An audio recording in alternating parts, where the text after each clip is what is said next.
mouth, close your eyes. We're going to give you a big surprise. And here it is. Yes, indeed. Welcome to our first ever bonus episode of Who Are These Broadcasters? WATB bonus episode number 1. I'm Christian Bladt. If Eric Zane is the half of the show you tune in for, you're going to be disappointed. And I know that what all of you have been clamoring for is more WATB. We're happy to oblige. Yesterday, we celebrated our first anniversary. The perfect timing to start doing these. And I'm excited to, in a moment, welcome back to the show, the great Jackie, the Joke Man Martling. He was on a regular WATB episode. It was episode 24, which you can still find out there from earlier this year.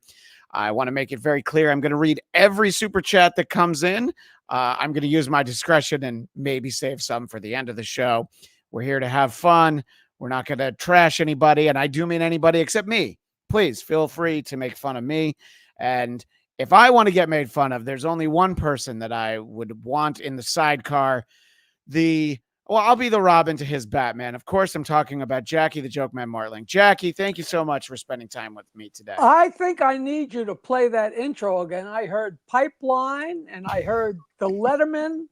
I know you're probably spinning around the dial as a goof, but everything you went past was stuff that I love. So, I've been through all of those, so it's just wonderful, Yeah, no, and Jackie, I want to, of course, start. You understand the importance of promotion. So I want to make sure that everybody knows that jokeland.com is really the place to go to for all their Jackie Martling needs. I know you've got some gigs coming up, according to Jokeland, even this weekend in Saugus, Massachusetts. You'll be in Seaside. Is this going out as we speak? Is this as live, we speak? Right? Yes. Oh yeah. All right. August 1st, 2nd, and 3rd at Giggles in Saugus with the wonderful Lenny Clark, who I've known since we did Cocaine in Tampa 45 years ago. 45 years ago. I mean, the cocaine was so much better in Tampa 45 years ago. Oh God. Well, at least it existed. And one thing about jokeland.com, there's little different segments at the top, and nobody knows this, but at the top, if you click on video, there's like 5 or 6 ridiculous phone calls that I did with David Feldman that are like 10 or 12 minutes of the filthiest, best jokes you'll ever hear. So that's not an advertisement to make money. That's just an advertisement for people that like jokes. That's all. Yeah. So. Well, no. And you still have the joke line, right? I mean, you still update that. That stupid joke line is still going, still going off. And I'm still doing cameo.com, which people say that, why would you do that? And the truth is, I enjoy doing those little 2, 3, 4 minute things. You're supposed to be 2 minutes, and sometimes they're like 5. Somebody says, "Oh, my uncle is Jewish and he loves poop jokes, and and he hates his marriage." And I just go down the list, and boom, boom, boom, boom, and I got all these great reviews. So you don't make a lot of money, but I'm a ham. If I do 5 minutes of a stupid cameo, I'm good for the day. Which makes no sense, but on another level, it makes all the sense. You're not as needy as some of us. I need to do about a 90-minute podcast every single day. Otherwise, I feel like I don't have any worth as a human being. You do it daily? I try different shows and different networks. I try to keep myself busy, Jackie. People keep screaming at me, "When are you going to do a podcast? When are you going to do a podcast?" I'm like, it's too much work. Yeah. I love doing these, though. God, there's nothing more fun than sitting here, answering questions and shooting the breeze. It's great fun. So in the chat, if you have questions for Jackie, if you want to try to stump the joke man, you can put that stuff up there. I'm not going to lie. It's easier for me to see if you send it as a super chat, but I will keep an eye on the chat. And now, is this something I should be able to see, or you just see this? No, only I can see it. Okay. Yeah. So I'm spared, as of now, you're not missing much. I'm spared the hoi polloi. Right. Exactly. We don't want to do I love them. But see right here, we have You Be Stupid says, "Jackie, I love you, brother." So see, that's right there. It couldn't be "I am smart, Jackie, I love you, brother." It's "You Be Stupid," And Shaka Khan, Jackie the Legend, Shaka Khan, that's a nice Jewish girl, I'm sure. I'm sure she is. Pasquale says guffaw. And Harpua, Jackie was hilarious. He preserved all the greatest street and bar jokes there were, which I think is a great place to start, Jackie. Who were, as you were, even before you had the notion that you were funny, who were the comedians that just every time you got to see or hear them, whether it was on TV or albums on the radio? I wasn't one of those guys. My mother said that her most favorite thing was watching me watch Red Skelton, because I would fall off the couch just the way he was so relaxed and laughed at himself. But I didn't think in terms of comedy. I always thought in terms of jokes and hearing jokes and repeating them, but never thought in terms of comedy. Like when we were playing in the band in the 70s, we had all the Red Fox albums, and I listened to Henny Youngman, and we had the old Belle Barth and Pearl Williams just for the dirty jokes. We just told dirty jokes. You buy a Robert Klein album, and you listen to it once, and it goes on the shelf, or George Carlin. They were Sure. amazing. Like in 7th grade, I remember a friend of mine brought in the Bob Newhart album and the Shelley Berman, and they were so funny. But no way did I think, oh, you know what, that's inspiring. No intention of being a comic ever. I played the guitar to get laid, Sure. And after 3 or 4 years, it worked. You mentioned Bob Newhart. I'm just wondering if you ever, we just lost him last week at 90 something years old. Did you get to know Bob at all? Did you ever do a show with him? Did you ever see him? I never met Bob Newhart. I never even had even close to an opportunity. I did finally get to meet Don Rickles backstage, like a year or two before he passed. And I know he was best friends with Bob Newhart, but Sure. there was no way we're getting that deep into the conversation. But Newhart, in the old days, when we used to go out and do gigs in the early 80s, it was a common thing with comedians. Like when you got home at night in New York, they played 3 Mary Tyler Moore shows back to back, and then 2 Newhart shows after that back to back. And then they played a Here's Lucy. And the thing among comics was, Here's Lucy was God's way of telling comedians to go to bed. Because you'd roar through Mary Tyler Moore and you'd roar through Newhart. The minute Here's Lucy came on, I was like, click, I'm going to bed. Yeah, because Here's Lucy is the one that's in color. She works at a department store or whatever. That's not I Love Lucy with Ricky Ricardo. That's the later. Yeah, Lucy, for her sake, unfortunately, peaked early. You mentioned Rickles. I was lucky enough to see him at the Golden Nugget in Vegas one of the last years he was performing. His publicist also worked with Dennis Miller, who people know I worked for a long time. And my wife is Chinese American. So I said to his publicist, Paul, just put me anywhere in the back half of the theater. I don't want to be anywhere that Don can see me. So we had a great time. If there were no Asians in the whole crowd, he'd pretend he saw one. He didn't care. It's so funny. I went away with Rodney, and we're in Las Vegas, and he's doing his show in Las Vegas, and in his act, he looks down at the front row and he goes, "And you, sir, take your hand off your pee-pee."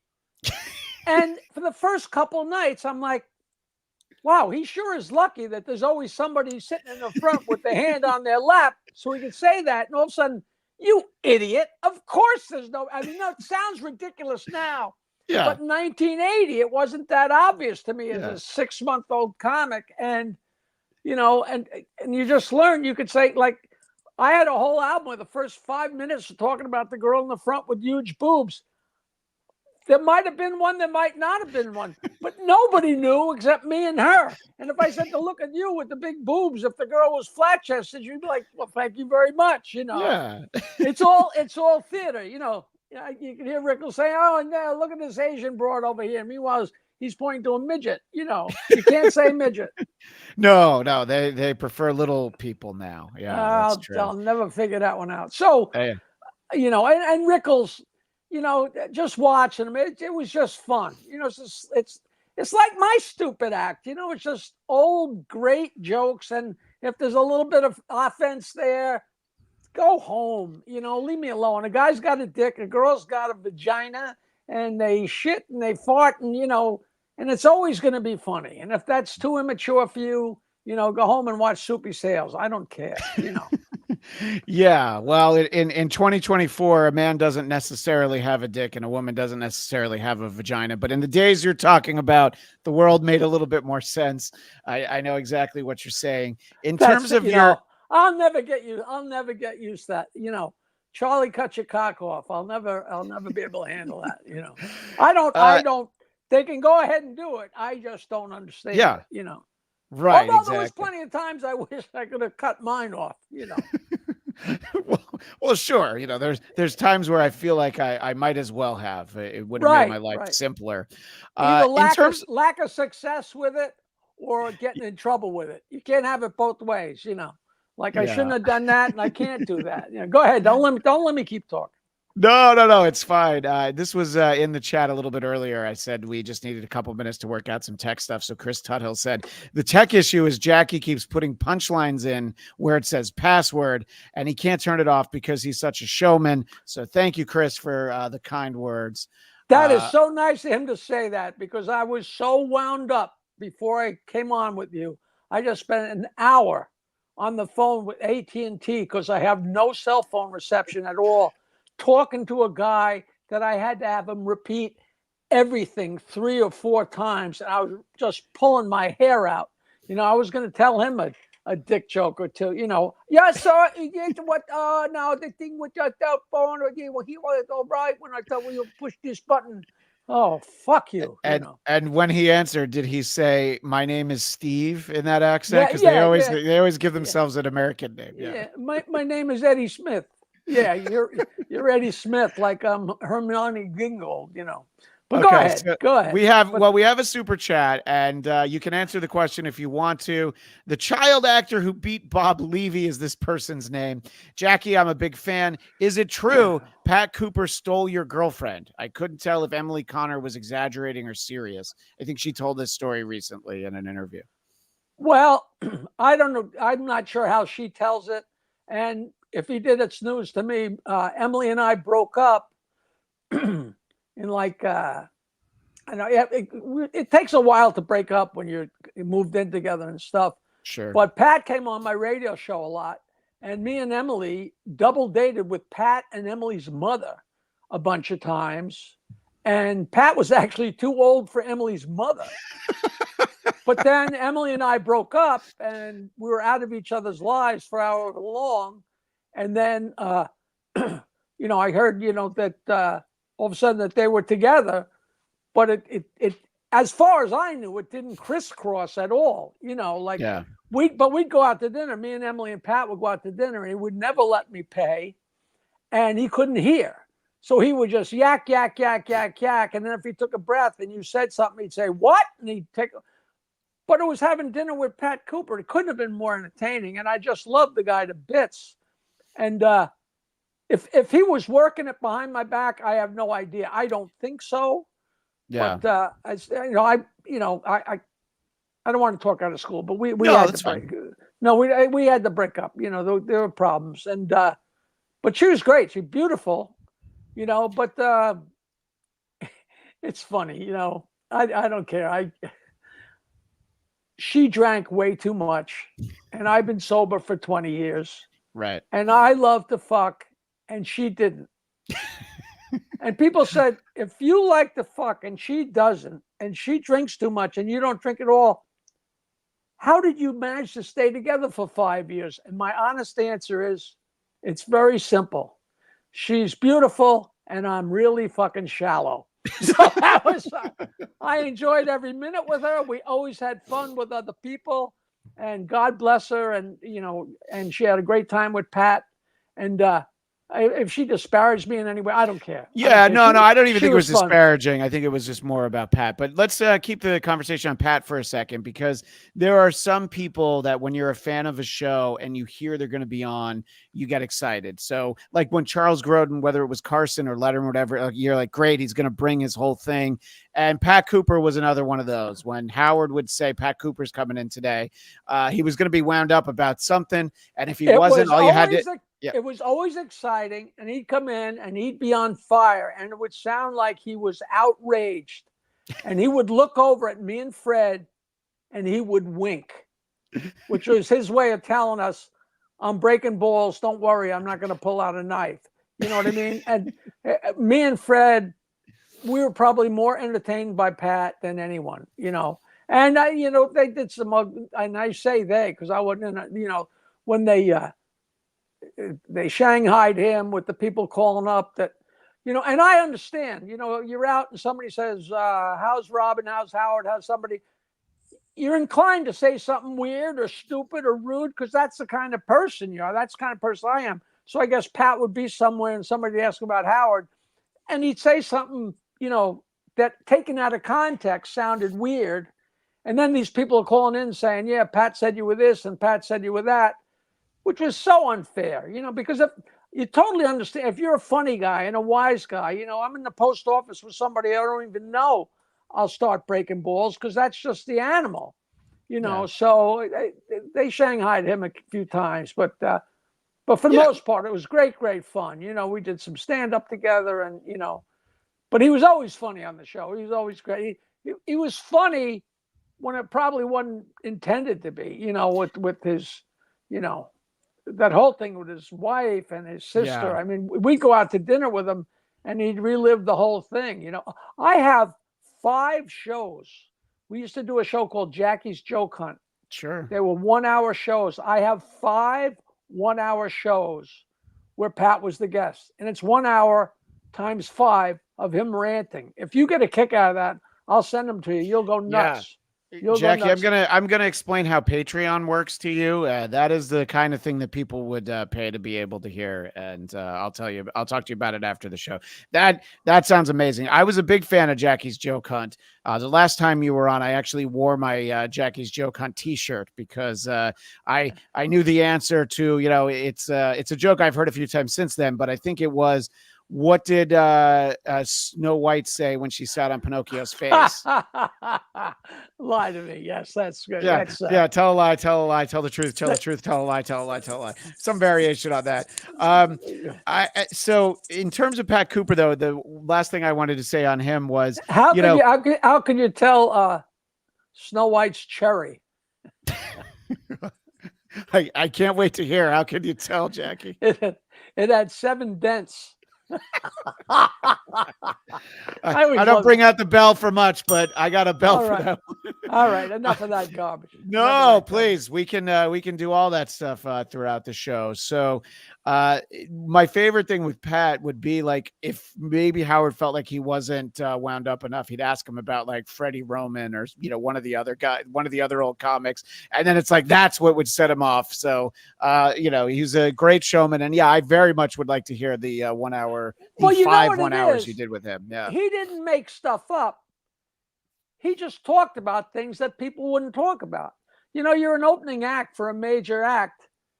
You not all the time, but you kind of get treated crappy. Like me and Fred sat there and wrote all these jokes, and some people acknowledged it. Some people had no idea. And once in a while, like Kelsey Grammer got up and after he was done, he came over and shook hands with me and Fred and said how much he appreciated our work.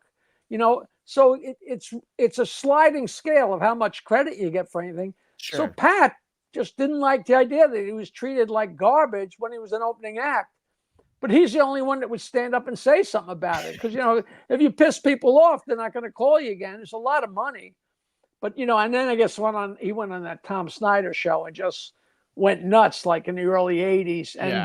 And he just let fly, And they said, oh, you just destroyed your career. And then the next day his phone blew up. They couldn't get enough of him. So, In more modern times, within the last few months, the comedian Cat Williams went on Joe Rogan's show, and he was telling every tale out of school. He was naming every name, and there were like 1 million people had watched that video in the day, like the day it came out. So I think people will always want to hear showbiz stories, and we understand when people want to protect the names of the innocent. But what we really like is when they dish and they tell us, "Hey, that guy you think is America's dad, well, he's slipping things into ladies' drinks." No, there's no way. Right. And you know the crazy thing about Cosby, they say that all of Hollywood knew that for decades. Same thing with Weinstein. They all knew it. But they all protect their own. Who knows what's true and what's not true. But the Pat stories were harmless and just really fun. And really funny. And some of them were just like ridiculous. So that guy went on. Was he talking about doing opening acts and? Yeah, he badmouthed like Steve Harvey and some of the biggest names. He talked about Bernie Mac. He talked about Cedric the Entertainer. He talked about everybody. So, but also you got to remember that these people are human beings. Not to defend anybody. Yeah, you sure. Can catch somebody. You catch somebody on a bad day. You can catch somebody after they just spent 4 hours in traffic. They're not going to be the same person as a girl who just told me I'm going to come over later and give you a blowjob. You're getting two different people. You got a very different. I've been caught in traffic. I never got that phone call. So Pablo had a super chat. Jackie, do you have a photographic memory to retain all of these jokes that you tell? No, they're all written on the head of my huge cock, and I just look down and I don't have any kind of photographic memory. Everybody asks me that. They just stick. Nothing else sticks. Since I was a little kid, it was just like learning the guitar. I just started learning chords so fast. And I think it's got everything to do with women. I think I just knew that would help my cause. I was married, and my ex-wife, I yelled, Nancy, what's your mother's phone number? And she would get incensed. She said, Jackie, my mother's phone number is 7 digits. You know every joke in the world, and you can't remember my mother's phone number. And I couldn't say to her, your mother's phone number won't get me laid. I couldn't say that. But they just stick. They stick in my head, and I've done articles for magazines saying how to, if you're trying to figure out how to remember a few, because everybody's always been in a group of people. And if I'm in a group of people, you tell a joke and he tells a joke, and then I tell 2, and he tells 1, and I tell 5, because they just come to me. But I give people clues of how to remember a string of them so you can just rattle them off. And once you do that, it's such a stupid thing, but people do want to know how to do that. Yeah. I love when people say, sometimes I'm with a group of people and I want to tell a joke and I can't think of one. I'm like, how could you not, if you got stuck like that once, wouldn't you remember one and put it in your pocket of your mind? Or, yeah. Jesus Christ, Well, if Nancy's mother's number wasn't 922 wine, there'd be no reason for you to remember her number. So that, you might as well have just asked for it. I got so many hate calls over the last, not so much now, but when the number was on fire, we were getting like 10 or 15 or 20,000 calls a day. And I'd run into people that's my area code. 516 is the local Long Island area code. And people would come up to me and they'd be incensed because their phone, it's 922-9463. Right. And if their phone number was 922-9363 or 9461, and people would get drunk and call that, and and in the middle of the night, where's the joke? Where's it? Oh, yeah, but so great. So but especially, I mean, you're talking about that on the radio, so somebody that lives in, 212-914-201, whatever, they're like, so if you have the 922 wine number in other area codes, that's probably another reason for somebody to get annoyed. Right. Harpoo in the chat, RIP Joke Man. Don't get ahead of yourself. He's here. We're very excited to have him. He's right here with us. We're happy to see him. Is he saying I'm dead already? I think that's what he's saying, but maybe that was in the 2 minutes it took for me to get the show started. But he's here. Don't worry. There's every chance I'll make it to the end of this call too. Yeah, I hope so. So this is a fun icon and name: sexual favors for political and career advancement. I'll just. I'm in. What do I need to do? What do I need to do? Well, there's a picture of somebody that they're saying to that. So I don't know anything about this. Do you know who Mediator Mike is? He said you demanded first-class tickets, per diem, and a spa day on top of a $5,000 booking fee. Any truth? And before you answer, I've worked with enough comedians. That is a very modest request to get $5,000 first-class ticket, per diem, and a spa day. That doesn't sound like much. There was a day when I would have asked for that, probably. There was Yeah. probably a day where I would have got that, but those days are long ago. But I have no idea who Mediator Mike. That sounds like the kind of name you would remember. Yeah, it definitely does. Yeah. It's what the pressure will bear. When I'm working for $80 a night, and somebody called and offered me $80 a night, I take the gig. And then if you got 1,000 gigs at $80, you move your price up to 150. And then as things go on, you get to the point where you're worth more and more, and you learn to ask for things. Now, as far as a spa treatment, I don't know if I've ever even had one of those, but So there's your answer. I would love the follow up of that and find out. If you were making $5,000, it wouldn't come with a lot of bonuses. If you're making 10 grand, maybe you're flying first class. Right. No, that absolutely makes sense. One of the things that I was wondering, you talk about how these are, the street jokes. These are the jokes that have been out there. There's plenty of joke books.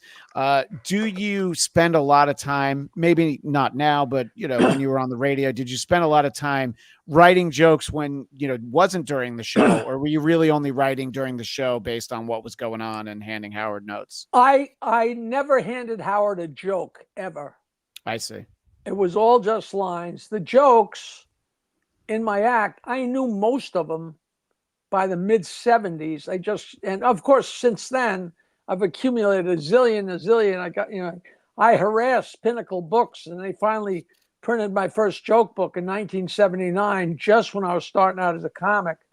But it was very rare to come across something new. And I became, I hate to use the word scholar, but I'm a scholar of it. And I knew, the movie The Aristocrats. Of course, yeah. Well, Penn Jillette and Paul Provenza came to my apartment and said, Jackie, we're doing a film on the joke, The Aristocrats, and we have to put you in it because we did a search on the web and we only got 2 hits. And they were both on jokeland.com, because that had been one of my favorite jokes for years and years and years and years. So when I put out my joke book in 1998, I put on Gershon Legman's version of the joke from, forever ago, and he became a pen pal. And in homage it was the last joke on the last page of his second joke book. And I made it the last joke on the last page of my joke book. And I put both versions on the web, and they freaked out. I knew that joke 20 years before they started saying, and that whole thing about comedians tell jokes. Very few comedians really pass around jokes. There's ones that do, but it's not it's not a given thing. There's a little give and take in that whole thing.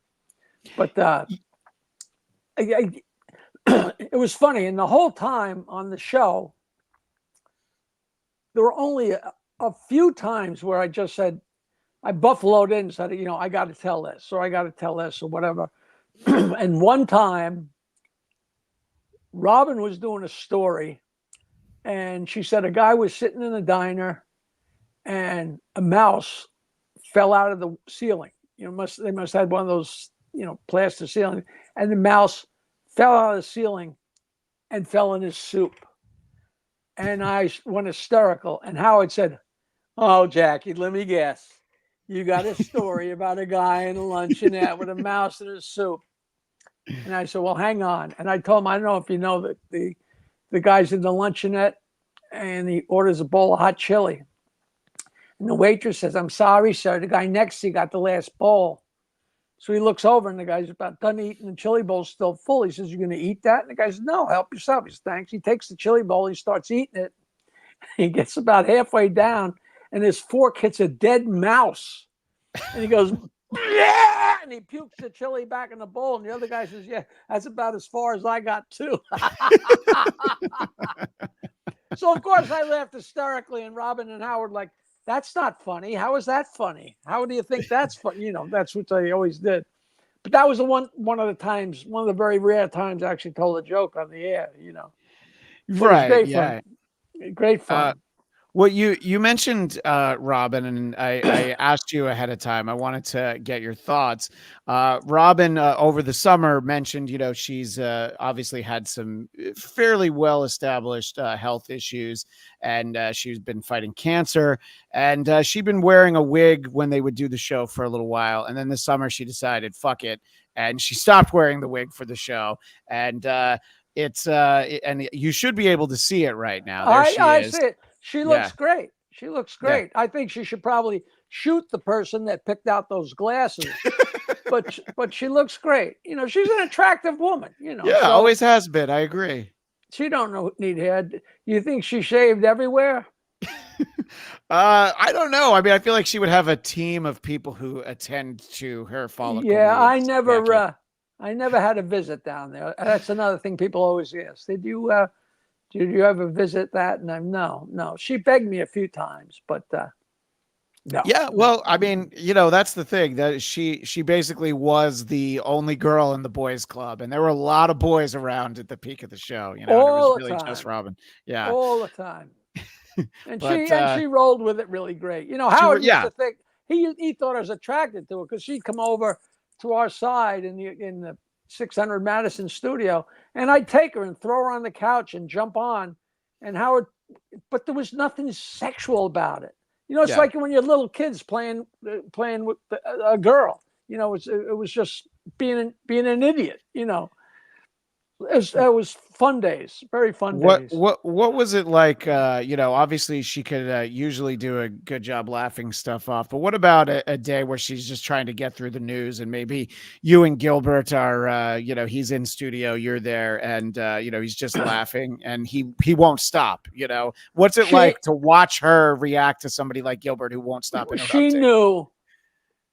It's like Mo getting mad at Curly getting mad at Mo for hitting. It's Right. part of the show. She knew what Sure. great comedy that was. Like when I made fun of her, or Gilbert made fun of her, or we made fun of Fred, or they broke my balls.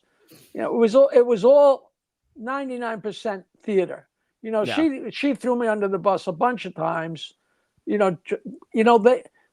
They control what's funny. If they just don't laugh, you could be the funniest person in the world. And if they just pull the plug on the laughter, which and then you get incensed, and then great radio ensues, and then you go out and slash your wrists. But it was Well, it was great. We talked about this a little bit the last time you were on, the sort of the advent of Fred having that drop of you laughing, and then he started playing it during legitimately really sad, tragic stories. You didn't do anything, but it sounds like you were laughing at it. That amongst my favorite things about the show in those days was when you weren't actually laughing, but we could hear you. So many people, and it was such an obvious tape, and it was it obviously didn't match. And then Howard would do, "Oh, Jackie, how could you do it?" And people just bought it, which was so unbelievable.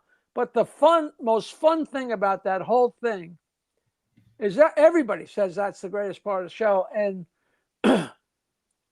I used to get all the blame and all the credit, when in reality, Fred should get all the blame and all the credit. Right.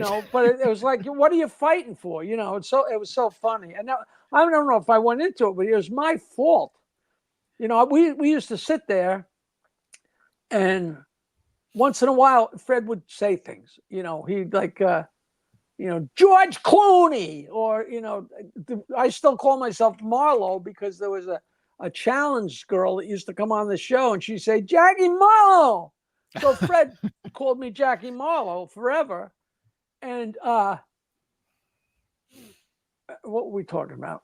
The laugh at inappropriate moments. So I'm sitting there, and every once in a while, Fred's going, "Yeah," and he'd go, "Yeah." I said, "Fred, what is that stupid noise you're making?" He said, "That's you. That's you on stage. You make that noise." I said, "You're out of your mind." And then I went and did a gig at Jimmy's Comedy Alley, and I'm driving home, and I'm listening to a tape of myself, and I guess I'd tell a joke, and then I'd walk a few steps on the stage in between jokes, and out of a clear blue sky, I just go, and I heard it. And I came in and said, Fred, I can't believe I never heard myself doing that. And I gave him the tape. And he pulled out the yee, and that's where it started. He took that and started playing it, and then he started taking all the different laughs and all the different sounds, and he had a block of them, and it was just funny. Well, and that's that, of course, that noise evolves exponentially when the great Billy West starts doing the Jackie puppet. It's always that laugh, and then followed by, the last time you were on, we played some of the clips from when Conan was in studio, and the Jackie puppet was just merciless. It's also a favorite moment in the show history, but the Jackie puppet, and I can't remember if we got around to this last time. It was actually you played it off, right? You actually thought it was a great idea, but you acted like you hated it. Is that how it came about? It's so funny. My friend Billy was just here.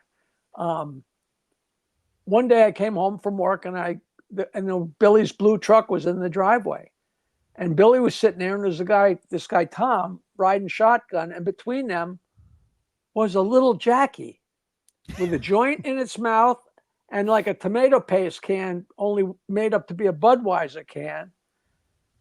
And I said, "What's that?" And Billy said, "Well, Tom figured there's a Gary puppet. There should be a Jackie puppet too." And I said, and it was so cute. And I said, "Wow, that's great." And they said, "Listen, you got to take it in and give it to Howard."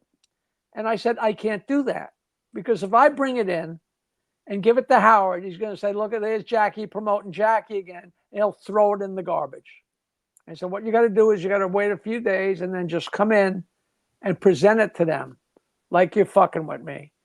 And I said, "Tom, you got a girlfriend?" He said, "I got a wife, and a very pretty wife." I said, bring your wife and the puppet and come to the Stern Show." And that's what he did. And one day Gary came in and said, "Hey, Al, there's a guy here with a puppet, looks a lot like Jackie, got a really pretty girl with him." And Howard said, "Bring him in." And Tom came in with the Jackie puppet, and they started passing it around and working mouth.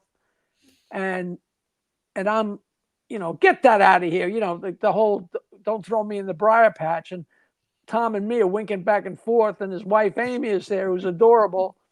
And it just became a sealed deal. They had something to fuck with me. And I'm telling you right now, it wouldn't have got across the street if I had presented it. Yeah. Oh yeah. If you walked in with the Jackie puppet, yeah, I can see that that being one of those.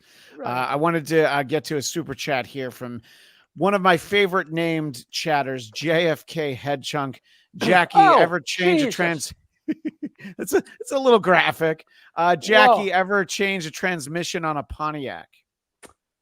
No, but believe it or not, when my band had a 1955 Cadillac Hearse, and that was our band car, we changed the power steering.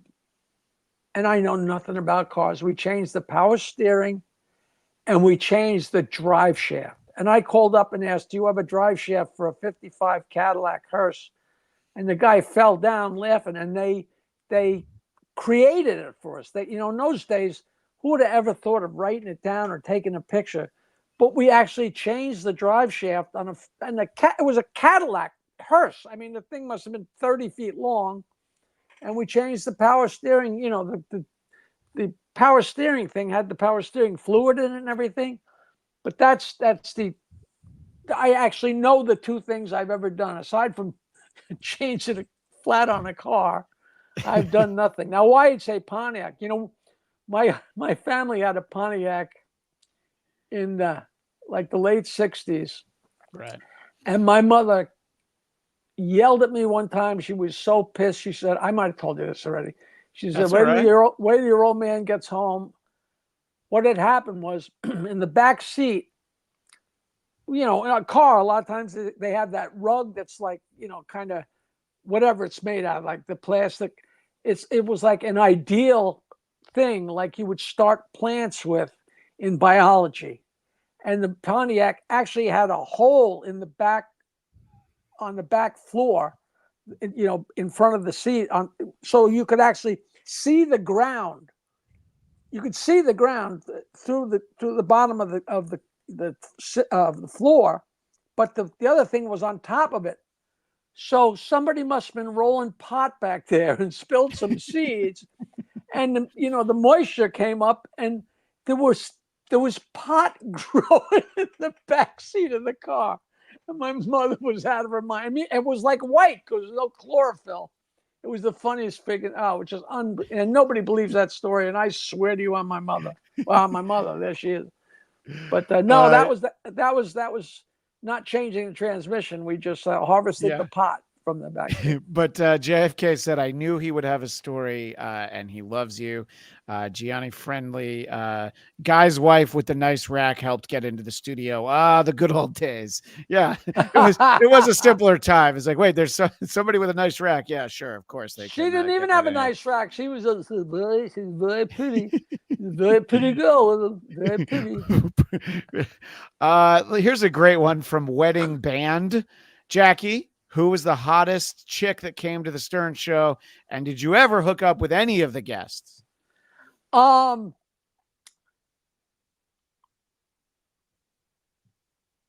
Yeah, I used to have answers. Like Jenna Jameson was so adorable the first time she came on, and then every time she came on, her boobs got bigger and uglier and bigger and uglier. A lot of really pretty people. Courtney Cox was beautiful. Oh, sure. Yeah. There were so many pretty girls. No, I didn't. I couldn't have gotten near anyone because the people that came on that show knew the value of being on that show. Of course. And if they had any kind of meat like that, it would immediately.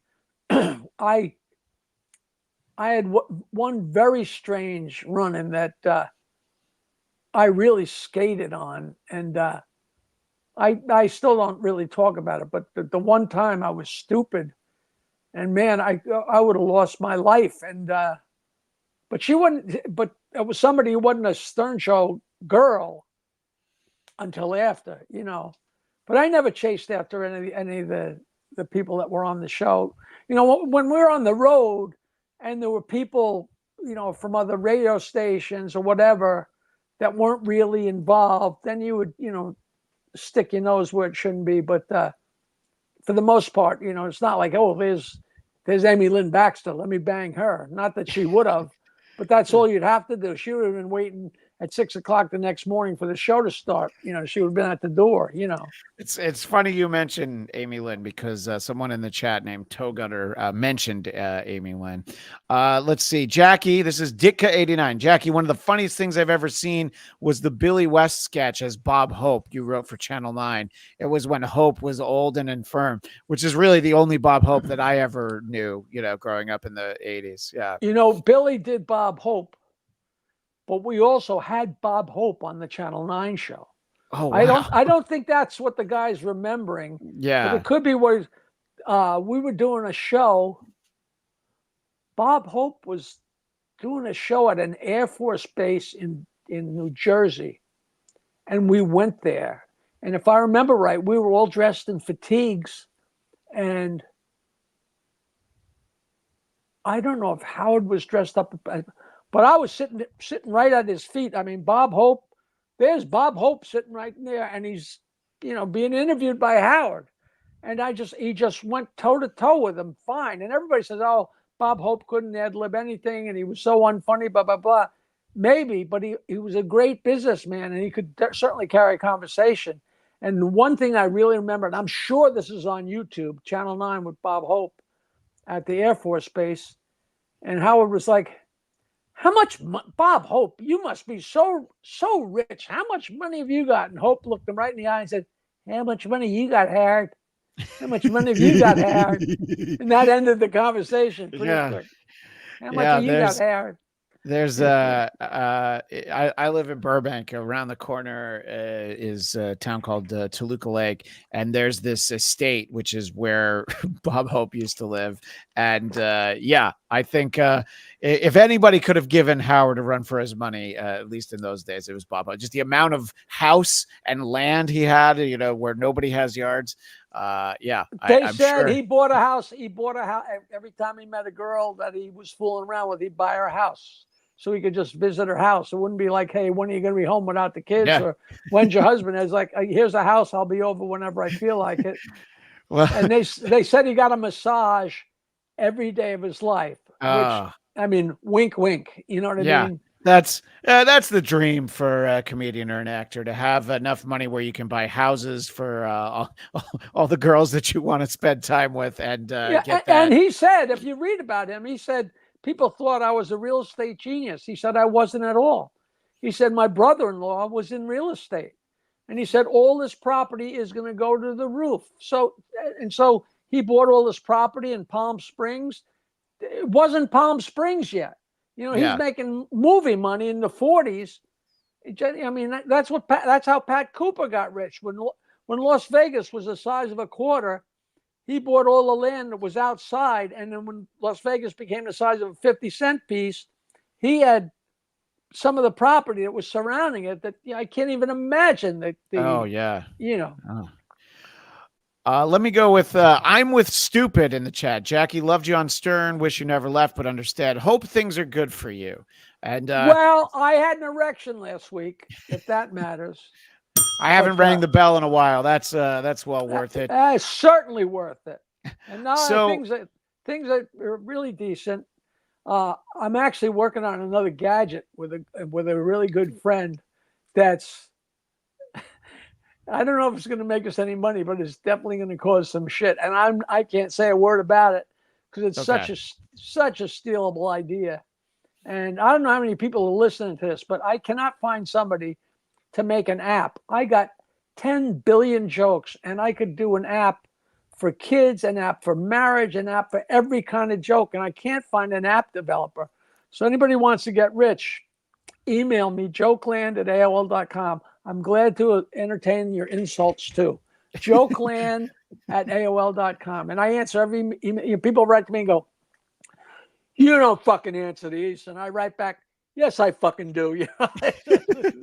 What am I going to do? You know? Well, one of the things that you've been talking about recently is the documentary that you had out. And I want to promote where people can watch it, but I want to make sure they can still watch it the same way they did earlier this year when it's on Amazon Prime. Okay. And it's $3.99. And I think you can actually buy it for like $8.99. I don't know why somebody would buy it, but and everybody loves it, you know. And I do a couple on Long Island, and we have fun. You know, it's such an amazing array of people. You know, so I have this video of me doing gymnastics, and you know, people saying, "Oh, I'm watching the Olympics," and I'm remembering back when you were doing gymnastics in high school.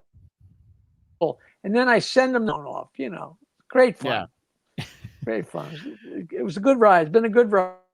Yeah, no, and I enjoyed the documentary. We had talked about it last time you were on, and we've got we've got some great questions in the chat. And as I've said, I will get to all of the questions. I am being very calculated in saving some of them. Okay, so you can keep sending them in. I can see them. I'm going with more of the fun ones right now. High and Tight, what a great name. Did Jackie ever work on the song parodies? What do you mean? Of course. Me and Fred were Lennon and McCartney. Me and Fred wrote all of those. The first one we wrote was, I forget why. The studio was crowded, and me and Fred were in the back of the room, sitting on the floor, and this woman had just had the first test tube baby or the first IVF or I forget, some kind of medical thing. And me and Fred wrote a parody to the song, You Who Are on the Road and Know They Love You. That Crosby, Stills and Nash song, which we wound up using for 10 different parodies. Mary Lou Brown. It was a very, very famous story at the time. And that went over so big. And then we started writing them. We wrote at least 5 parodies to the song Mrs. Brown, You've Got a Lovely Daughter. And every time Peter Noon came on, he's just such a good sport. He would sing it cold. We'd hand him the lyrics and he'd sing, Barbara Bush is older than she oughta. Gary's teeth are greener than they should be. And and every time it was a home run. And he loved it, But those song parodies went on. We had Peter so Noon much fun. is a great guy with a great sense of humor. He is a neighbor and dear friend. Again, to name drop Dennis Miller on this show, but so I've gotten to know Peter, and he's just very wonderful. Anybody who has stories about being 15 and hanging out with the Beatles is a great guy to sit down and talk to. Now, are you still friends with him? With Peter Noon? Yeah, I haven't talked to him in a little while, but he's been on my podcast. Yeah. Ask him about P.F. Sloan. Did you ever hear that name before? I don't know the name P.F. Sloan, but I'm going to make it. You got to ask him about P.F. Sloan. I just read the book and it's so amazing. And if half of it is true, it's just unbelievable. You talk about being there in the room when stuff happened. It's like, I'll send you a picture of the cover. It's not available in an audio book, and it's not available in Kindle. You got to pick up the book and read the thing. Actually read it, yeah. But I couldn't put it down. It's just crazy. I mean, his two main claims to fame were he wrote The Eve of Destruction. Do you know that song? Yeah, sure. I've heard that song, yeah. It's a million years ago. And he also wrote the incredible guitar intro to California Dreamin'. Is that way before your time, that song? No, I've certainly heard the song. Yeah, absolutely. But he wrote You Baby by the Turtles, and he wrote Secret Agent Man. Oh, wow. But he worked for different... But that's got nothing to do with his story. It's like, in and out of the record business and people getting screwed over. I mean, I always think that stuff is so interesting. So, but it'll be funny to see if Peter goes, P.F. Sloan, he was a hoot, or else he'll say, I don't know who that is, mate. Well, yeah, I'll definitely ask him, and I'll let you know. Tell you, I asked, and tell him Jackie's up my ass to ask about P.F. Sloan. Yeah, he wants to know about P.F. Sloan. Again, high and tight. This is up to Jackie's discretion. He's got $2 for you if you would tell a Dirty Johnny joke. So, Dirty Johnny's walking out of church and a car jumps over the curb and smashes into him. And he's lying there, blood and guts. And he's really in bad shape. And a lady sees him in bad shape. And she says, oh, my God, because it looked like he was going to die. And she says, son, do you want me to get a priest? He says, look, lady, I'm fucking dying here. I'm not in the mood for sex. There's your Dirty Johnny joke. That's perfect. And Grateful Dad 4916. Jackie, who was more fun to write jokes about, Mark Harris or Richard Simmons? And, we did just lose Richard Simmons recently. Any funny out of studio interactions with Richard that you can share?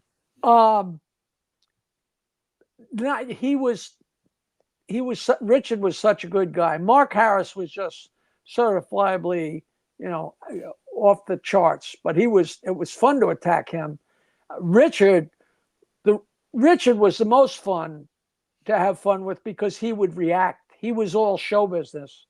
And I don't know how many people remember, but there was a day where we had a guest, and the guest came on, and it was a motorcycle guy. And I forget the premise of why he came on. And he was there. I don't know if he was there a minute or 5 minutes or 10 minutes when we realized it was Richard Simmons. He was completely made up and dressed and wigged. But I don't mean we were fake. I mean, it's radio, and it was just one of the most amazing things. And what was really great is when Fred took the "you dick" from that Sean Penn in the movie, and when Richard was there, Fred would play "you dick," and he'd go nuts. And eventually, Richard came and stole the 8-track cartridge away from Fred and said, "I got it now." And then, of course, Fred had 5 more of them, right? So he said, "Yeah, of course." Oh. The funniest was when Richard Simmons was on the Channel 9 show, and he was helping the 400-pound guy, Michael. And Howard had a fishing pole with potato chips at the end of the line, and we lowered an entire turkey in an aluminum pan down in front of the guy, and Richard was crying and going nuts, and that was all me and Fred, because we knew Richard could handle anything, Yeah. I really loved him. I really loved him, but he never did anything like out of school or weird, Sure. What you saw was what you got, Yeah, no, and he seemed to have a great sense of humor for the most part. There's incidents where, he had a problem with Howard. He was great on Letterman. There was one time that Letterman went too far, but I think that he did take pride. He felt so much for all of those women that he would talk to, and that's why nobody saw him the last few years, because he couldn't take care of himself, and he just didn't. He was too embarrassed, I guess. But right, I really always thought that his empathy for fat women and for fat people, it was good show business, but I think I always thought it was fairly honest, and he knew he could use his show business chops to help people. Maybe it was just a big game, but if at the bottom line he's helping them, there's no foul. Yeah, no. Absolutely. And by the way, High and Tight said, thank you for the Dirty Johnny joke. So thank you, High and Tight. If Richard was fucking the 400-pound guy, I don't know. I don't think so. I don't think so. But if he were, that's a story he should have told on the air, Oh, absolutely. I mean, he was a good the 400-pound guy, Michael, was actually a decent looking guy, and he was a terrific kisser. So I could totally understand. So we have two questions about your eyes. So Pickles says, close the blinds, Jack. The sun's in your eyes. I feel like the sun's behind you. And no, that's how I look. Yeah. The sun's not a great friend of the show, Reverend Shitstain, powerful pooper. Jackie squints like a Chinaman in a house fire. It's all part of the look. I always have. It's not on purpose. Yeah. From Rumple Trenchcoat, a Columbo podcast. Imagine where do these people get these fucking handles? Well, I think that Rumple Trenchcoat does a podcast about Columbo. I think they do every episode of the Columbo TV series, the TV movies. So he does have the Rumple Trenchcoat, a Columbo podcast. He's a regular on this channel and some others. Love you, Jackie. Thanks for all the years of laughter. If he likes you and Peter Falk, he's got great taste, right? Thank you. And I don't know if he knows Frank Conniff, that one of the guys from the original. Oh, from Mystery Science Theater 3000. Yeah, Frank is a Columbo nut. He loves Columbo. You should text him. He's a very nice guy. All right, Rumple Trenchcoat, reach out to Frank Conniff. He's on Twitter. He's a great follow and brought us all a lot of laughs over the years. So I have a lot of questions for you, Jackie, about someone in particular you used to work with. I can read those when you're not here if you don't want to go into any of that. But I will have to read them because I promised everyone in the chat I will. So we can steer clear of those, but we're having a lot of fun. You can ask me anything. All right. I'll either lie or I'll ignore you. What do I care? All right. The child actor who beat Bob Levy. Who's funnier, Shuli Egar or stuttering John Melendez? That's not even a question. I love that it's not even a question. No. That is the perfect answer. Stickles, have you seen Stuttering John's YouTube show? If so, what do you think about it? And his comments about you that you're not at his level. But I assume your answer to the first part, why would you sit around watching John's YouTube show, Jackie? No, I have never seen John's YouTube show. And no, I know I'm nowhere near his level. I don't think with a shovel, I don't think I could get that low. Now, see, and I'm just fucking around. No, of course, and honestly, but even John would know that what you just said. Yeah, people say, "Well, you tell jokes, you're a hack." Meanwhile, jokes are the bottom line. When comedians get together, or any people get together, they don't start doing their act. What do? They tell dick jokes because they're funny. That's the funniest thing. That's the way to make people laugh. And I was never in this to be a comedian or to do anything. I was in this life to make people laugh, which sounds, if people think that's bullshit, that's fine, but that's what I do. Yeah, You know, and so I mean, anybody who checked out the Stern Show in the old days or the archives of it or Jackie's Joke Hunt, you made us all laugh plenty of times. Penis Wrinkle 12, Jackie, was Stuttering John a writer on the Howard Stern Show, or was he a call screener?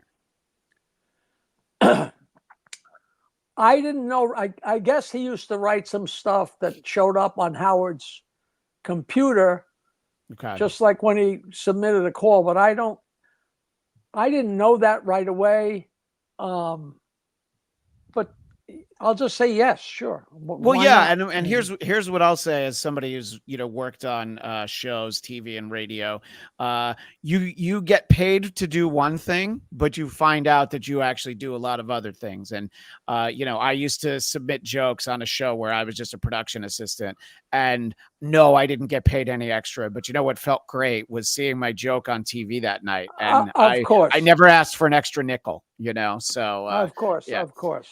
Yeah. So see, I told you guys I would get to these questions, but some of them you just don't have answers for. Somebody named Dogboy wants to know if you're having fun watching John's demise, but you don't really keep track of John. John was in your documentary, but that was a long time ago. I don't know that you've talked to him in a while. I have no idea. People ask me, what's going on with Stuttering John? Is John, is he doing drugs? Is he drinking? Blah, blah, blah. I actually know nothing whatsoever about him. I hope he's healthy. I hope he's doing all right.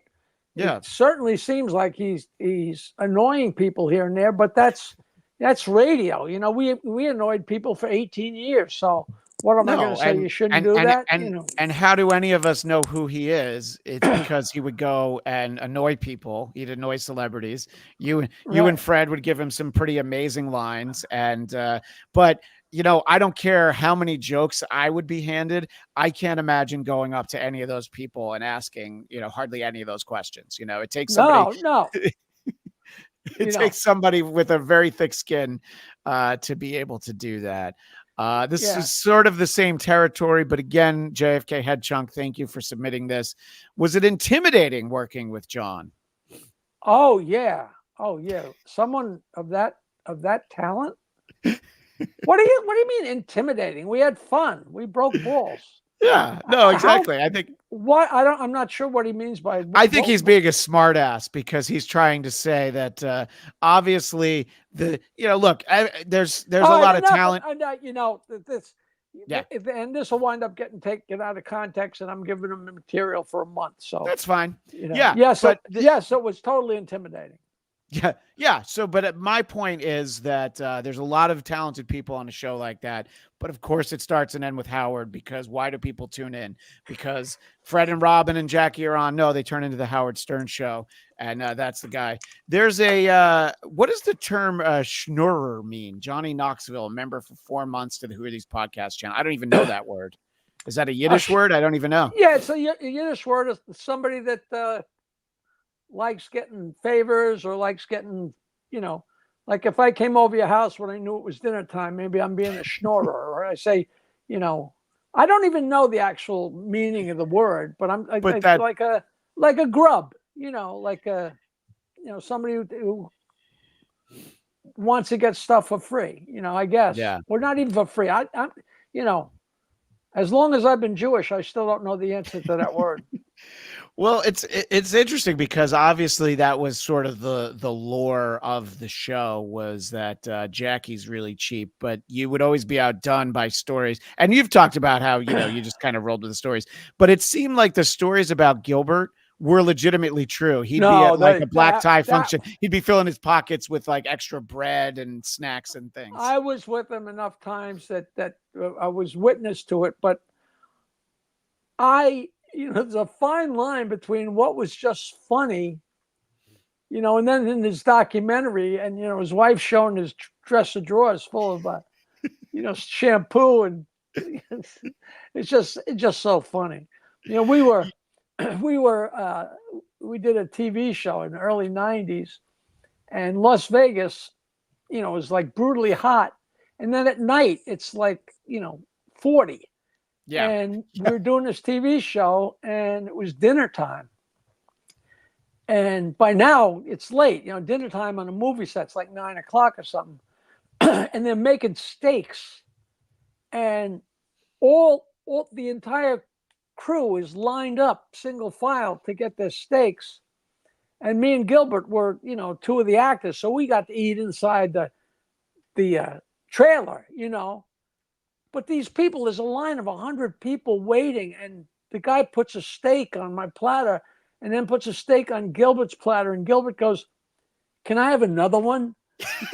And I mean, he was entitled to, but that was so typical of, it's just fucking hysterical. And all these people, and they're freezing, they're standing, they're freezing, and then they're going to have to eat at outdoor tables, and every second it's getting colder and cold. Oh, it's just fucking funny. Funny. Gilbert in his later years did that tremendous podcast, the Amazing Colossal podcast, and the episode with you and Billy, of course, stands out even better than his episode with Larry Storch. So that's a hip current reference for all the kids out there, Jackie. Larry Storch. Yeah, I did his podcast I think 4 times, and every time it was as hard as I've ever laughed. One thing that pissed me off, one time I was there and we roared for an hour. I think we went overtime. We did like an hour and a half. We just screamed and roared. And the guy was there with the video camera because he was shooting stuff for Gilbert's documentary. And not 1 second of that day. Oh, no. I was like, oh, man, I was killing him. I was killing him.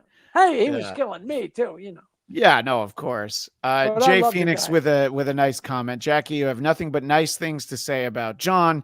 He never has anything nice to say about you. You're a class act. He's not nice. I would say, Jackie, I've gotten to know you a little bit the last year, and you are a class act. You do always have nice stories to tell about people. And then, a couple that you can't tell when the microphones are on. But in general, it's been fun. Like our dinner at the steakhouse, at the smokehouse here in Burbank. All those guys still talk about all the stories and jokes. I want to recreate that. I want to come back out and do that again. I came out and did a golf outing and was right across the street from there. And I just got such a wave of nostalgia, Yeah. Wow. And and you sent me a picture of you and George Lopez at the event, and you said that he was a great guy. It was George Lopez's kidney failure disease event, whatever, something like that. Yeah. Well, the kind of comments that I'll keep putting up all day are ones like this from High and Tight. What did the tampon say to the other tampon? Nothing. They were both stuck up twats. So, anybody wants to share those jokes, anybody wants to try to stump the joke, man. I want to, so go ahead. No, I was just going to tell him tampon is spelled with a capital T. And that joke went from being what one tampon say to the other tampon, nothing. They were both stuck up cunts. But then you realize all you have to do is say nothing. They're both stuck up. And all of a sudden, it's a lot more palatable. It becomes a PG-13 joke instead of an R-rated joke. It does. Right. Yeah. Well, one of the things I was kind of wondering about, obviously, the entire Stern show and that whole world, you're operating at the mercy of the FCC. And even in those times, you're able to kind of get around things. How much harder do you think it is for somebody who wants to get up on stage and tell, even if they're just like, oh, here's a bunch of old jokes? It'd be very hard to do an act like you're starting out in 2024, right? Because you'd have to throw out like half the joke book. You have to throw out half the audience. That's a great point. Really, I've been saying the same thing. I'm a broken record. Since Adam and Eve, people have been farting, shitting, pissing, been in relationships. And, there's been so much going on ever since the beginning of man. And that stuff will always be funny. And there's always going to be interplay between couples and and all that stuff is just funny, and you're not going to keep it. If the world ends tomorrow from a huge nuclear blast, the only thing that's going to be left are going to be cockroaches and those fucking jokes. You know, they're not going anywhere. They're not going anywhere. And, you know, my act actually tamed. If somebody played one of my CDs now, I'd go to jail because, you know, black jokes and Jew jokes and Chinese jokes but they've leveled them off. But, you know, if somebody gets totally annoyed at making a fat joke, what are you going to do? You know? Yeah. You gotta, I tell jokes and I don't care. And if anybody thinks I'm being harmful, you know, if you need proof, I'll show you the pictures of all the fat girls I've had sex with. If that, you know. they're those kind of it's almost like centerfolds. They have to fold out a little bit so you can see the whole girl in the picture, Jackie. I had sex with a girl in college that was so huge that I was banging her from the side and I didn't know it, but Pizza Pete was on her other side trying to get her in the ass. And I had no idea that he was there. And that is a true story. There was plenty of real estate. So Pizza Pete. Yeah. So 516-922-WINE, jokeland.com. Those are still all the places that people can go to find more. And you referenced your CDs. You still sell your CDs there at Jokeland. I don't sell them. I have so many of them. And people say, you know, people would buy them. Yeah. If somebody wants to buy 20 of them or 100 of them, I mean, I've got cassettes. You know, I've got so much stuff. I got kids toys. I just have so much stuff in my basement. But, you know, when I do a gig, I sell my joke book and I sell my autobiography. And I charge $40 and I sign it. And I say, look, it might sound like a lot of money, but they cost me a lot of money and I got to carry them and I got to bring them around. If you don't want one, just don't fucking buy one, you know. Yeah. But people love them. They don't care, you know. $40 sounds like a lot of money, but not nowadays. If you go out to dinner and have a hot dog and they say that'll be $75, all of a sudden it gives it some perspective, you know. A lot of books not signed cost like $40 these days. Yeah, you know? yeah. So who cares? You know, Howard put out a new book a couple years ago. I think I had to do a reverse mortgage to be able to pay for it. But people complained to me about that book. They yelled at me. For Howard's book, that was the one about the interviews. That one. Yeah, all he did was type out the interviews he did. I heard all this. What is this? I'm like, I haven't been there in 20 years. Leave me the fuck alone. You know, did I ever tell you what that did for me? No, you didn't. He came out with that book, and I didn't know it. Who cares? And my publisher called up and said, man, you just got a huge bump in sales. Did you go on TV? What did you do? I said, what are you talking about? He came out with that book, and that book must have been on Amazon. And, you know, if you buy something on Amazon, below it says people who bought this book also might buy this book. And there was my book right under it. So the people already had, none of his audience knew I had a book out. He never mentioned my autobiography. And all of a sudden they're there buying his book and they got the mouse and they got the credit card. With one more click, they got my book too. So I got this I'm sure he'd shoot himself if he knew he helped me. Yeah, that he helped you that much. Well, before we remind everybody where all the plugs are, everywhere they can go, let me run through these chats. Again, you don't have to answer any of them. This is kind of the same question twice. So Dr. Bob's Anklemometer wants to know if you dabble, and my cat mouse says, are you aware of the Dabbleverse? I'm not. Is that the thing with the little spoon and you put it on? And, you know, somebody actually gave me some of that. What is it, like little, it's like almost like it's a little thicker than oil. No, I never fiddled with that. The Dabbleverse phrase comes out of a conversation that I believe it was a comedian named Chrissy Mayer. People in the chat can correct me. I think somebody else said it first. And just offhanded said to John, didn't realize he was doing stand-up, and said, "Oh, you dabble in comedy." And so he didn't take that kindly, so it turned into the term Dabbleverse. So it's got nothing to do with that little. Nothing to do with that little thing. It has to do with John, and you not knowing about it is the perfect answer, Jackie. That's what I think everybody wants to hear. Oh, so I assumed that Dabbleverse meant just like, are you a pothead? Yeah. Like Dabbleverse is like, no, the little, yeah, I know the little dabs you're talking about, but yeah, no. And we were talking about you and Gilbert before. Mike's shitty internet provider are you cheaper than Stuttering John? That's their question. How the mere fact that anybody thinks I'm cheap is just, I will never stop fighting that. Howard would tell everyone I was cheap, and then I'd have 150 people from the show at my house, and everybody got lobster and shrimp. And then Howard on Monday would tell everybody Jackie was cheap because he didn't have enough butter. You know what I mean? Like, right.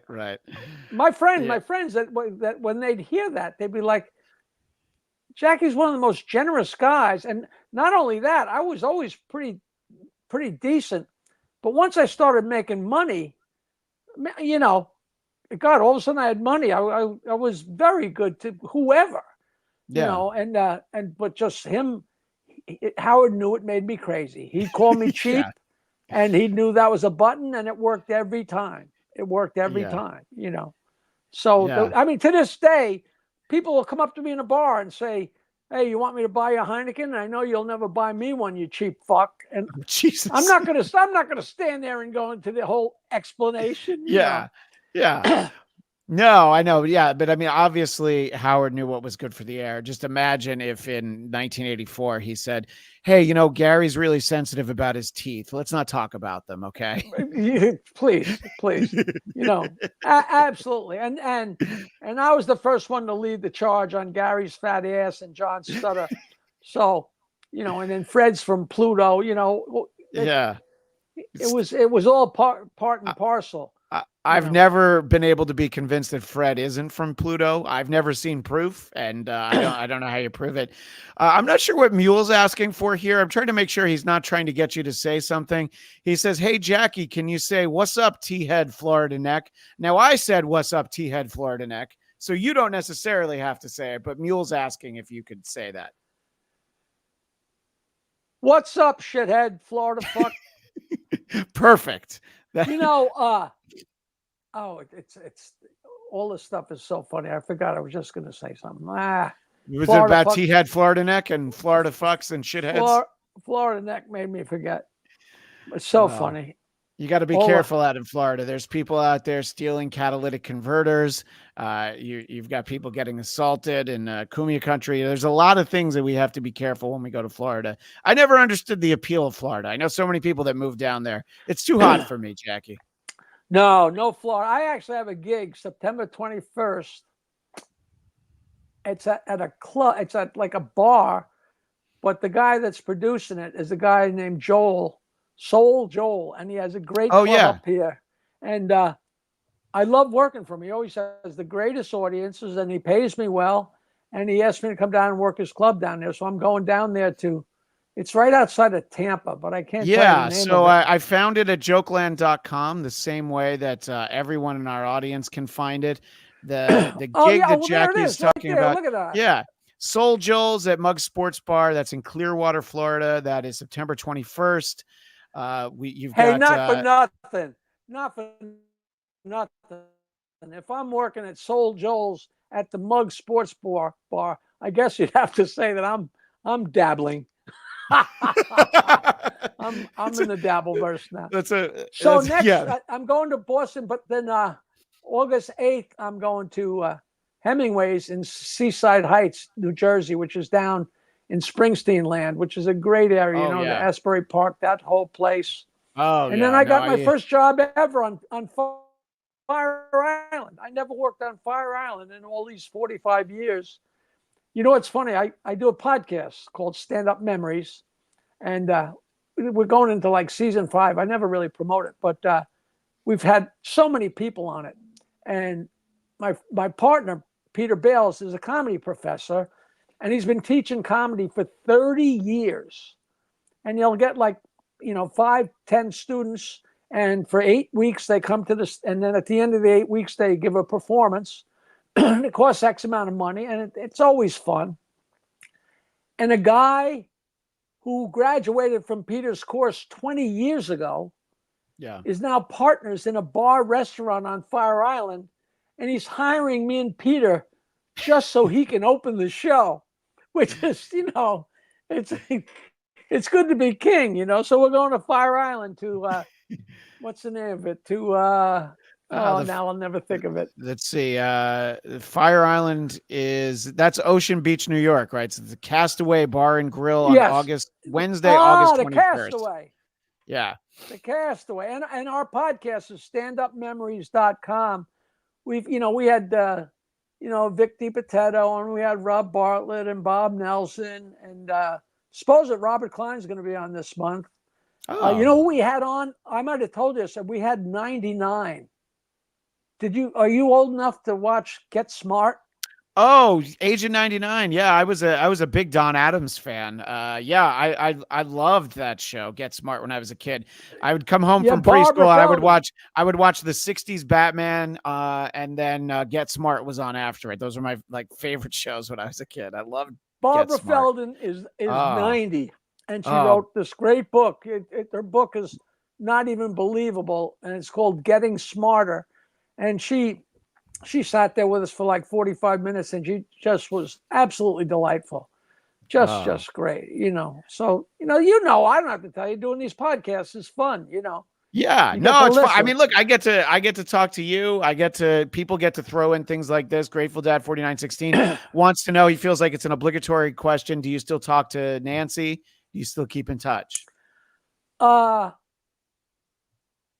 hours ago, my girlfriend said, look, Nancy's swimming. Nancy was down swimming in the Long Island Sound. She lives 2 doors away from me. She's one of our best friends, both me and my girlfriend, and we go out to dinner with her and her fiance, and she's getting remarried in September, and she's just doing great. She's a great girl, and has always been a great girl. They love to torture her and torture me about her. They said, oh, she took half your money. She didn't take half my money. She took the half that she earned. I would have never got where I got without her driving the bus. It's that simple.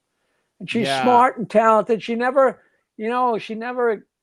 had that popular song or that big acting role. And she's as talented as any 3 people anywhere, and they were so rough on her, she started to work with me because she wanted to be in show business. It wasn't like all of a sudden Jackie got famous, so wait, let me hop on the bandwagon, Right. So yes, I do talk to her, and yes, she's a great gal, and she still looks unbelievable.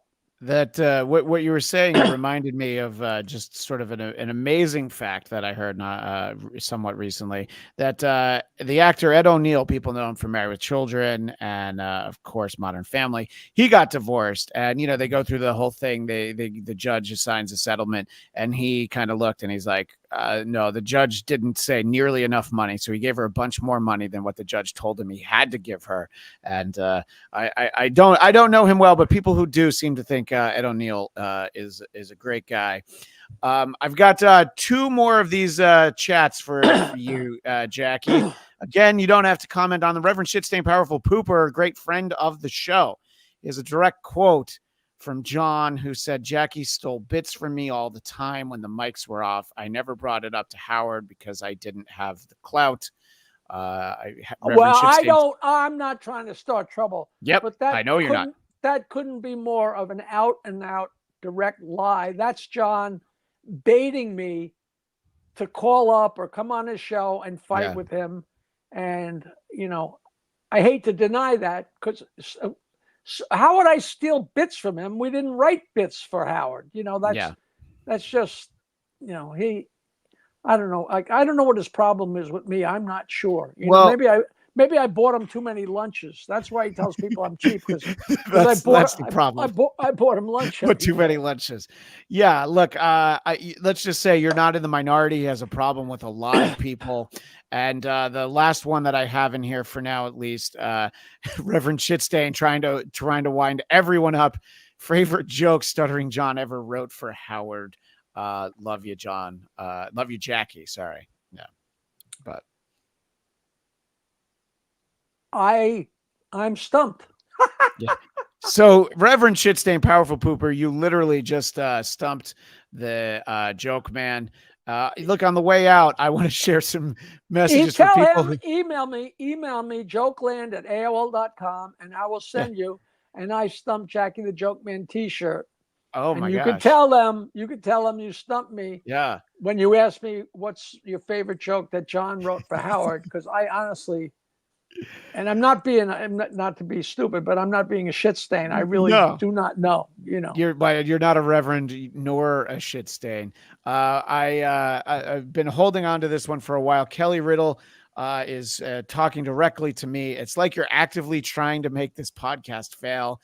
If Carl were honest, who are these podcasts would rip? Who are these broadcasters? A new asshole.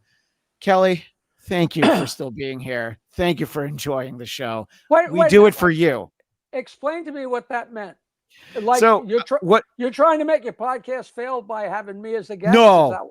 By doing a bonus episode. So we did our first year anniversary episode. We had Don Jameson and Eric Nagel, who people know from Opie and Anthony. That was yesterday. So then we do a second episode today with you. And that's what he's saying is like, he's saying people hate you. Why would you give them more of what they hate? But I've had a wonderful time. And I think the people in the chat have had fun getting to talk to Jackie. So I would never try to tell Kelly Riddle how to live their life, but Kelly Riddle spends some time in a show that he apparently does not actually enjoy, and that's quite all right. So that's somebody you actually know. No, it's just from the chat. It's the way I know all of them, And Raccoon by Fire. You love the joke, man. This channel is all ads. I don't think that's true. And it's monetized. Carl makes money. That it happens. But you got to spend almost an hour and a half with Jackie the Joke Man. And Jackie, if they want to spend more, are they complaining that I promoted too much? No. They're talking about little pop-up ads that come up on YouTube. That's what they're complaining about. No. Yeah. It's like if you don't pay for YouTube Premium, you can't complain about the ads. And yeah, Reverend Shitstain even makes the point. Use an ad blocker. Exactly. We put those ads. No. And in fact, if people enjoyed spending an hour and a half with you, Jackie, and they want more Jackie, jokeland.com, 516-922-WINE. What am I missing? There have to be other ways. If you want to find out how cheap I am and how many jokes I wrote for Stuttering John and the truth about me and Robin's sex life, buy my book, The Joke Man, Bow to Stern. But you can't put Bow to Stern, because if you just put Bow to Stern in Amazon, you get a 7th grade sailing manual. So it's got to be The Joke Man, Bow to Stern. And I promise you will enjoy it if you can read. Reverend Shitstain, Powerful Pooper, thanks for the show, Jackie. You're fun to listen to and a great storyteller. Yeah, I mean, and I appreciate you, taking some of those questions earlier. I never want to put you in a bad spot. I always just want to have fun. Well, how can you can't be unless you did something wrong. If you get pulled in the police station and they're going to grill you, if you didn't do anything wrong, you really don't have to worry. This is a great one. As of now, it's the last one we have. JG710. To this day, my 91-year-old dad still asks me why you never stick your hand in the jelly bean jar. Thanks for the years of laughs, Jackie. We all love that joke. That joke left my act years ago, but somebody just said it to me the other day, and unfortunately, we laughed. So. Rumple Trenchcoat again. Who should he have on to talk about Columbo? You said it earlier, and I already forgot. Frank Conniff. Conniff. Frank Conniff. Yeah. Great guy. great to see you doing. He'll go. I'm sure he'll go toe to toe with you on Columbo trivia. He'd probably love that. Yeah, absolutely. Rumple Trenchcoat Columbo podcast. So great to see you doing well, Jackie. Keep enjoying life. I want to thank everybody who asked questions, everybody who watched. We have a lot more people watching this episode than we did last week with 2 guests. Yesterday with 2 guests. So people are very excited to see the Joke Man. And they're glad that you were at least willing to entertain these questions about the Dabbleverse and all that nonsense.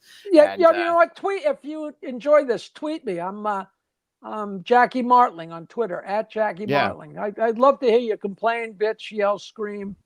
You know, I don't do much, but just the other day I put like 3 or 4. You know, when I bother to do it, I put on really filthy jokes. You know, just to stir people up, you know. Right. Well, that's what we want. And I want to remind everyone in our audience that tickets are still available for DabbleCon 2 in Rochester. We're just a couple weeks away from it, August 16th and 17th. And the Magic Bag, October 25th. I won't be at either of those shows, but maybe that's a selling point for some of you. So when you say DabbleCon, whatever it is, so that's a comedy show. It's not people getting together to smoke pot. No, that is very much the fact. It is not. Well, I learned something today. I had no idea. I thought, wow, all these people are talking about because for the most part, people who dabble. Is it dabble? If I got the wrong word. It's DabbleCon, Dabbleverse. I know the dabs you're talking about, but that's a different Dabbleverse entirely. I gotcha. Jackie Martling, thank you so much for being so generous with your time. And thank you, Christian. Say hello to Peter Noon for me, and say hello to Liam and all the characters. I really enjoyed those guys, and I hope to see you next time. Yes, we'll get back out to the smokehouse the next time you're out here in LA. That's all the time we have for now. As always, I'm Christian Bladt, reminding you that every mic is a hot mic, but some stupid asshole says, I wish they would take WATB off this feed. Christian is a smug douche who looks and sounds like an old lesbian. Thank you, some stupid asshole. I hate that's a hell of a way to leave you, but I have to agree with him. Yeah. Oh no. I will take the old lesbian over. Literally, it just happened earlier this week. The amount of times people tell me I look like Nathan Lane, I'm like, yeah, I know. Or is that the same thing? I don't even know. So, in any case, well, the perfect response to that is if they say you look like Nathan Lane, you just say no. He looks like me. That's the way to combat that shit, you know. Exactly. Well, thanks again, Jackie, and we'll be back with Who Are These Broadcasters regular episode Tuesday, 2 p.m. Eastern, 11 a.m. Pacific on the Who Are These Podcasts YouTube channel. If you're a premium member and you subscribe on YouTube, you'll get to watch the midweek show in just about an hour and a half over here. Now, somebody can go on the web and see this, what we just did. Yeah, it's going to live. I'm going to keep it up there for free. It's not going to be behind a paywall or anything. Everybody's going to be able to watch it. Will you send me a link? I'll send you the link so everybody can watch. And I'll even send it to Peter Noon, and we'll see if he watches. Well, we'll have to do it again soon, Jackie. Thanks again, and thanks again to everyone in the chat. Next time, before I come on the show, I'll write a parody to Mrs. Brown. You know. That's Peter Noon calling. He's ready to sing it. It's about time.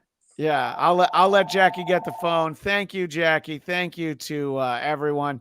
That was a great time, and we'll see you next Tuesday, as we say in WATB land. Goodbye, everybody. Goodbye.